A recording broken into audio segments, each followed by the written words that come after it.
जेठानी का affair. Mummy जी, मैं आपको सच बता रही हूँ, जेठानी जी का किसी के साथ चक्कर चल रहा है। वो जेठ जी को और हम सबको धोखा दे रही हैं। नहीं, मेरी सपना ऐसी है ही नहीं। तुझे कोई गलत फहमी हुई है और तू उसके बारे में ऐसी बातें मत किया कर, समझी? जया मीनाक्षी की छोटी बहू है और सपना बड़ी बहू। मीनाक्षी अपनी दोनों बहुओं से बराबर स्नेह करती है, लेकिन ये बात जया को पसंद नहीं थी कि उसकी सास उसकी जेठानी को प्यार करे। इसलिए वो अपनी सास के मन में सपना के चरित्र के बारे में उल्टी सीधी बातें भरती रहती। मम्मी जी, आप हो तो भोली भाली और जेठ जी काम के सिलसिले में बाहर रहते हैं, तो जेठानी जी को तो मौका मिल जाता है मटर गश्ती करने का। बहू, तूने फिर मेरी बड़ी बहू के बारे में उल्टा सीधा बोला। मैंने तुझसे पहले भी कहा है कि इस तरह की बातें मत किया कर। मीनाक्षी जया को डांट ही रही थी कि उनके घर की लाइट चली जाती है। मम्मी जी, मोहल्ले में तो सबकी लाइट आ रही है, बस हमारी ही लाइट गई है। लगता है फिर से हमारी बिजली की मेन लाइन में दिक्कत हो गई है।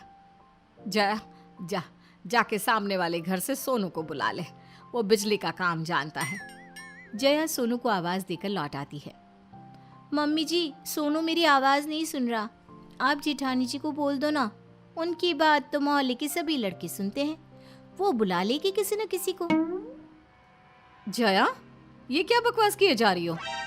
सपना आगे कुछ बोल पाती, तभी उसकी सास ने सपना को शांत करते हुए कहा। सपना बहू, जया का वो मतलब नहीं था। तुम्हें पता है ना इसका स्वभाव कैसा है, बिना सोचे समझे कुछ भी बोल देती है। तुम इसकी बातों का बुरा मत मानो। जाओ सोनू को बुला लाओ, बहुत काम पड़ा है। सपना सोनू को एक बार आवाज देती है और वो आ जाता है। क्या हुआ सपना भाभी, आपने बुलाया मुझे? ये सब देखकर जया अपनी सास से धीरे से कहती है, देखा मम्मी जी, मैंने कहा था ना, जेठानी जी की आवाज सुनकर जरूर आएगा। अरे चुप हो जा, तेरी ये बातें किसी दिन घर में महाभारत करा देंगी। इसी तरह कई दिन बीत जाते हैं और एक दिन सपना किसी से फोन पर बात कर रही होती है। हाँ जी बोलिए, कैसे हैं आप? मैं आज शाम को आपसे मिलने जरूर आऊंगी। हाँ, उसी कैफे में जिसमें हम पहले भी मिले थे। जया फौरन ये बात अपनी सास को बताती है। मम्मी जी, आज शाम को जेठानी जी कैफे में अपनी किसी आशिक से मिलने जा रही हैं। जया, मुंह संभाल कर बात कर। वो अपनी किसी सहेली से मिलने भी तो जा सकती है ना। नहीं मम्मी जी, मैंने किसी आदमी की आवाज सुनी थी, वो उस आदमी से हंस हंस कर बात कर रही थी। जेठानी जी उससे पहले भी कई बार मिल चुकी हैं। अगर आपको मेरी बात पर यकीन नहीं है तो आज हम उनका पीछा करके देख लेते हैं। मीनाक्षी जया की बातों में आकर सपना से पूछ ही लेती है। सपना बहू, रात होने वाली है, तुम तैयार होकर कहाँ जा रही हो?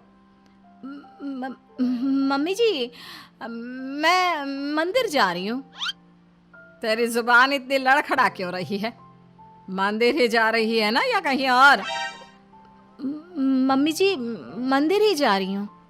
सपना के हाव भाव उसकी बातों को साथ नहीं दे रहे थे, इसलिए मीनाक्षी और जया ने उसका पीछा किया। सपना एक कैफे में घुस गई, वहाँ उसे एक आदमी मिला। सपना उससे बहुत हंस हंस कर बात कर रही थी। दोनों ने कॉफी पी और उस आदमी ने सपना को बहुत सारे गिफ्ट दिए। ये सब जया और मीनाक्षी भी देख रही थी। जया सोचती है, मैं तो जेठानी जी पर झूठे इल्जाम लगाती थी, लेकिन यहाँ तो इनका सच में अफेयर चल रहा है। भला इतने सारे गिफ्ट कौन किसको देता है? वाह जेठानी जी वाह, आपने तो खुद ब खुद मेरा काम आसान कर दिया। जया ये सब सोच ही रही होती है, तभी मीनाक्षी बोलती है। हे ऊपर वाले, ये मेरी निकम्मी बहू क्या क्या गुल खिला रही है। बेचारा मेरा बेटा काम के चक्कर में घर से बाहर रहता है। उसे तो पता भी नहीं कि उसकी पत्नी उसे कितना बड़ा धोखा दे रही है। मम्मी जी, अब यहाँ तमाशा करने से कुछ नहीं होगा, अभी घर चलो। अगर जेठानी जी हमसे पहले पहुँच जाएंगी तो उन्हें शक हो जाएगा। दोनों घर आ जाती हैं। अब जया और मीनाक्षी हर समय सपना पर नजर रखती है। वो किससे बात कर रही है, क्या बात कर रही है, कहाँ जा रही है। एक दिन घर पर सिलेंडर खत्म हो गया तो जया बोलती है, मम्मी जी सिलेंडर तो खत्म हो गया, अब मैं खाना कैसे बनाऊं?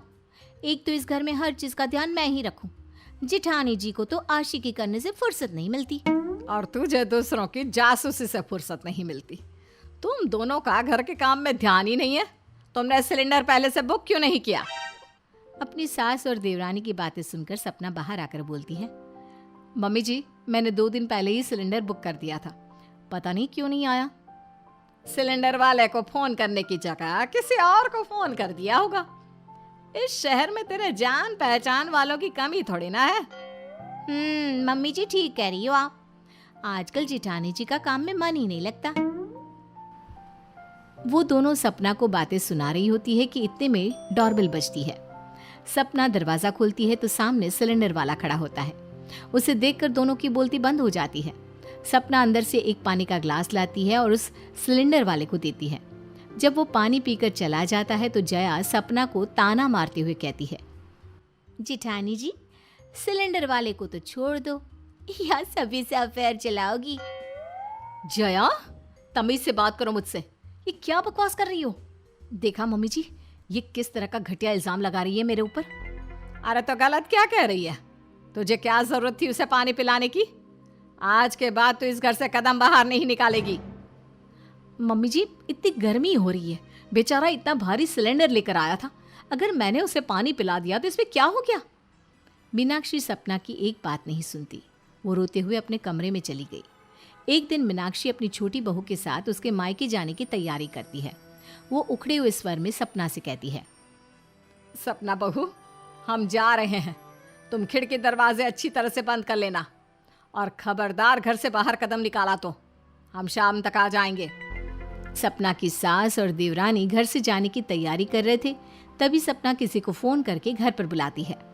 हेलो, आज घर पर कोई नहीं है, मैं शाम तक अकेली रहूंगी, तुम थोड़ी देर में घर पर आ जाना। जया ये बात सुनकर अपनी सास को बता देती है। अब दोनों घर से तो निकल जाती हैं और छिपकर सपना पर नजर रखती हैं। इतने में घर की बेल बजी और एक आदमी आता है। सपना उसे अपने कमरे में ले जाती है। इतने में घर की लाइट चली जाती है। जया अपनी सास से कहती है, मम्मी जी, वो आदमी जेठानी जी के कमरे में है, चलो जल्दी से उन्हें रंगे हाथों पकड़ते हैं। मीनाक्षी और जया सपने के कमरे में जाती है, जहाँ एक आदमी और जया बैठकर बातें कर रहे होते हैं। अंधेरे की वजह से उन्हें साफ साफ कुछ दिखाई नहीं देता। मीनाक्षी अंदर आती है और सपना को सुनाना शुरू कर देती है। करम जले, निकम्मी, आवारा, तो ये सब करती है मेरे पीछे। और ये कौन है? तेरा आशिक? इसे तो मैं जान से मार दूंगी। मम्मी जी, बातें क्या बना रही हो? मारो इसे, 2-3 हाथ लगाओ। जया और मीनाक्षी मिलकर उस आदमी को बहुत मारती है। सपना उसे बचाने की कोशिश करती है। इतने में लाइट आ जाती है। जया और मीनाक्षी उस आदमी को देखकर हैरान हो जाती है। वो आदमी और कोई नहीं बल्कि मीनाक्षी का बड़ा बेटा और सपना का पति प्रदीप होता है। अरे मम्मी, मार दिया आपने तो। ओ मेरा हाथ। बेटा तू? जेठ जी, आप माफ कर दो जेठ जी, लाइट गई हुई थी तो हमें दिखाई नहीं दिया। मम्मी, मैंने आपकी और जया की सारी बातें सुन ली। अब मेरी पत्नी को इतना बुरा भला कहती हो? उसने मुझे सारी बात बता दी है। बेटा, मैंने खुद इसे कैफे में किसी आदमी के साथ देखा था। मम्मी, वो मेरा दोस्त था। मैंने आप सबके लिए गिफ्ट भेजे थे, वही देने आया था। उसी कैफे में मैं और सपना उससे कई बार मिल चुके हैं। पर जेठ जी, जेठानी जी ने आपके आने की बात हमें क्यों नहीं बताई, और हमारे जाने की बात आपको क्यों बुलाया? मैंने ही सपना से मना किया था तुम्हें बताने के लिए। कल मम्मी का जन्मदिन है और मैं मम्मी को सरप्राइज देना चाहता था, लेकिन यहाँ तो मुझे ही सरप्राइज मिल गया।